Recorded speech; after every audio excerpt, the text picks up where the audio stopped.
Hello, did you miss me? Oh, my laughter has to be the most adorable thing in the world, okay? I should start selling it.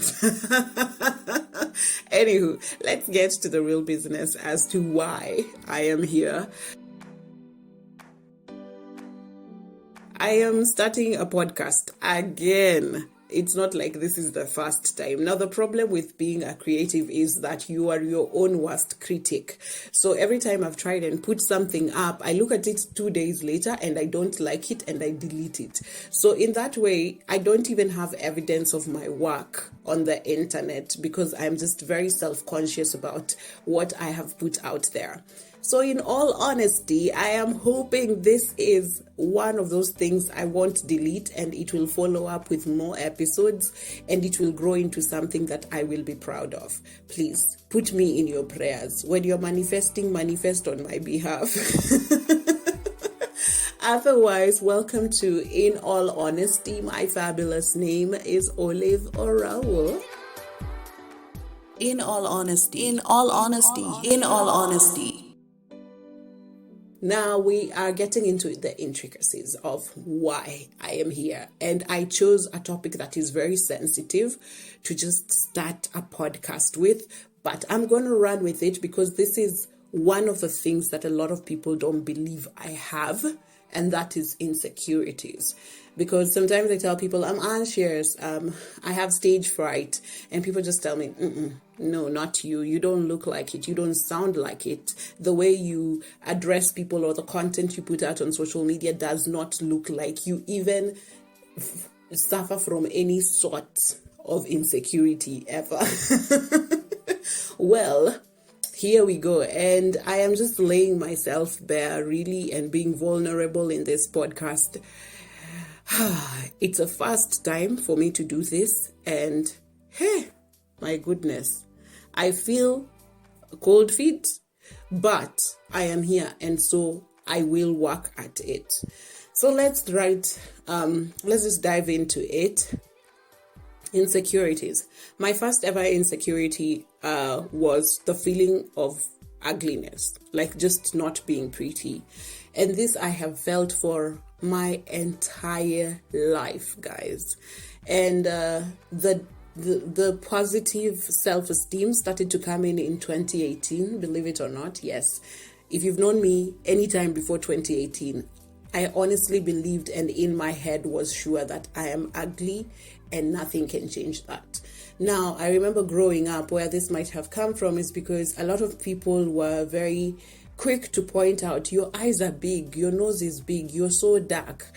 And I don't know why grown-ups did that to us. Like, those are things we could not have changed at the time. But then you realize it eats you up pole pole. And then when you're a grown-up, you realize you feel a certain way about yourself. So I grew up always self-conscious about the way I look. And my first approach as a child was to disappear. So I just wanted to camouflage. I never wanted to exist. And therefore, I hated photos. I had photography phobia. Like, I don't know how to describe. I hated existing. I didn't want to be seen. I didn't want to interact. I didn't want to meet people. I just wanted to disappear. And then after that, I think because you can't kill yourself, or maybe the thought hadn't evolved in my head, later on, I moved to the stage of now having accepted that I'm ugly and I'm just gonna face the world like that. So I leave the house, I interact with people, and I've already convinced myself that I'm ugly, and therefore whatever statement someone is gonna make about how I look physically is not gonna take me by surprise.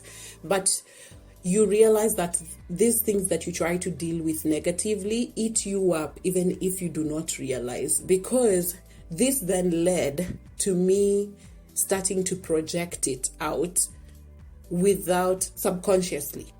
And I would phrase it in terms of jokes. I'm a very bubbly, and I put it in a light moment, but I already when I'd speak or when I'd express myself, I've already put it out. Even if it's in a joke, most of the time it was in a joke, I've already put it out that I'm ugly. And therefore, then it makes it easy for people around you to just speak about it, because then you don't feel some type of way about it. But in this period when now I was just joking about feeling ugly, I also had a lot of things were happening in my life. I also had my acne. Now my acne took an all-time high in this particular moment. And I remember when I was going through this phase of now joking about how ugly I am or how ugly I feel, I was also in my early 20s. So I am getting a lot of attention from men. And sometimes I'm just not sure whether to trust that attention, because every person that I ever got involved with or I ever was attracted to intimately, I would enter with one foot outside the door, because I was sure men are not seeing me for my beauty, and I'm sure they'll one day leave and just go to someone who's prettier. And for that reason, it never took me by surprise when someone just ghosted me or someone just like went away or broke up with me and left. I was always sure in my head, I was sure they'd find someone prettier, someone more beautiful. And in this same period also, my acne was bad.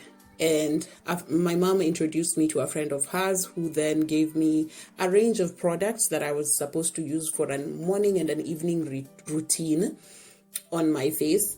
And these products, I tell you guys, the entire range to begin with cost me 30,000 Kenyan shillings. Okay.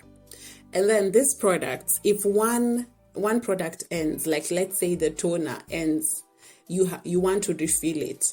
A refill of that, like, is it like a 50 ml bottle, is going to go for like 5,000 shillings. So I'm using products for my acne that I cannot even afford. I'm using money that I do not even have. So I tried using those products for a while, and for the 4 months I was using them, my face broke out so badly. And this, my mom's friend, kept telling me that, you know, you need to break out fast. Your face needs to break out completely before it starts healing. But then I'm just like, in 4 months, surely. See, it should have even started like at 2 months, and then by now I should be in the healing process. But no. And then there's things to eat. On top of those products, you have to go in for a facial every 2 weeks. A facial is 4,000 Kenyan shillings. Guys, my guys, hey. So I woke up one day, because I was struggling with, let alone even just feeling now uglier than I was already feeling.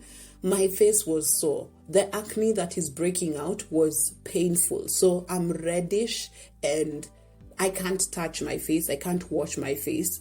So hey, that was a tough moment. So I woke up one day and I told my mother, I know this is your friend, but from the way I'm seeing her, she's just making money from us. And I'm not willing to go through all this.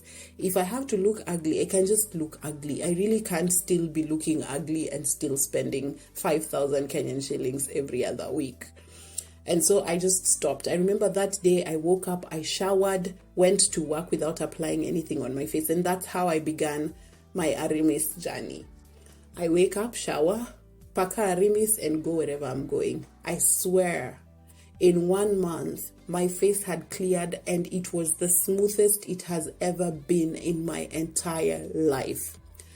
I curse that woman to date. Maybe it's the products, maybe she didn't know, but I've never found the chance to just go back to her and tell her about it. But I feel mad that she made money off me and didn't even do enough research to see if the products would work for me. But anyway, we move on regardless. So this was me feeling ugly. And then the worst thing is that, as I told you, I was in my early 20s. So I was getting these jobs. You're starting to get your fast jobs for, so you can get some little cash for your own money, So these jobs that I started doing were promo jobs. Promo jobs, guys. Hey, so sometimes you're called, this agency people were just stupid. They call you, all of you, like they can call even the 20 of you, and they probably just want like 4 girls. They know how you look because they've done promos with you before, but they'll call all of you and parade all of you there and then handpick the light-skinned, good-looking, slender girls and leave you there to go home. Sometimes I think about the things Kenyans do. I'm just like, where? Anyway, that also added to my insecurity of feeling ugly. So fast forward, I met this guy at work in 2017. We were friends and then we started dating 2018 or towards 2018. And this guy, well, he did me dirty and that's why we broke up, but give credit where it's due. This guy really gave me the encouragement that I needed and pushed me to see the beautiful woman that I am. Every single day that I dated this guy, every single morning, this guy would tell me, you are beautiful and I love you. I think the reassurance gets to you. And from the time I started dating him, I just started feeling very confident about myself because he was also a good-looking guy. So I was like, this guy, can bag anyone, but he's settled for me. So, okay. So he was a sweet soul. He was lovely. In fact, you can even ask the people who knew I was dating him. That guy was too good to be true. And his screw-up was a screw-up. And I thought, okay, there it goes. Because he was good looking. He had a beautiful soul. He was focused with the vision he has in life. And he treated me like a queen. And that's where I started seeing myself for the beautiful girl that I am. And that insecurity is long gone. I am honestly happy with the woman I am. I am very confident that I am beautiful. I look at the mirror and I feel pretty. Yani, you don't even see. Now, this leads to the second insecurity that I could have had for a while but is now not there. My boobs. Guys, me, I have tiny boobs and they're still saggy. So you can imagine as a girl I'm the kind of girls who matured earlier. So like class 5, your boobs have started to show. And my boobs are growing, but they're not like full packy. My boobs are growing with gravity already. Where? So I'm just like, what is wrong? And the myths that surrounded, how people used to get victimized about their body parts, especially by old women. Guy, baby boomers, tuliwafanyaga nini? So there was this myth that ECG, if you've been touched by boys, your boobs won't grow normally, like that. So me, I'm here. I have never been touched by anyone and my boobs are growing the way they want. That was a hell of a thing that I lived with, and I know I couldn't change because, of course, the only thing is the only way I can change my boobs is what is it called? Cosmetic surgery. And for me to afford cosmetic surgery, I'd have to wait for me to be 18 so that I'm of legal age, then look for money for myself to go for cosmetic surgery. So that was something I had completely lost hope with. And fast forward, in campus, I remember most of the time I would have sex with my top on. That's how insecure I was. And looking back now, I'm just thinking, hell, my boobs are very important when it comes to my sexual arousal. Like the places that I want stimulated, the spots that if you stimulate, I get to have good sexual pleasure. The biggest one for me is my breasts. And so I can imagine having sex with a top on. I'm not exploring my G-spot as much as I should. But that passed, and again, it's this guy who was the messiah for me. This guy I dated in 2018. When he'd remind me about how beautiful I am, he was always very confident about how my body is so beautiful. He'd tell me, your body is a work of art. And this guy every single day would tell me, I wish you'd see me. I wish you'd see you the way I see you. He would tell me he just wants one day for me to wake up in his body and look at myself the way he looks at me.